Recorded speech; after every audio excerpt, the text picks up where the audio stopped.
God roep almal na hom toe. Die woord van die Here sê, Jesus gaan nie terugkom voordat die evangelie aan al die uithoeke van die wêreld verkondig word nie.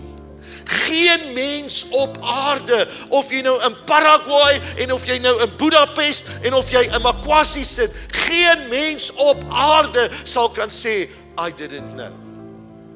Want God is genadig. So God roep elkeen na hom toe.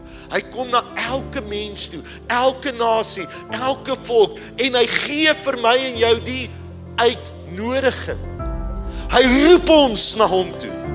En dan het ek en jy die keuse of ons hierdie uitnodiging gaan aanvaar of nie.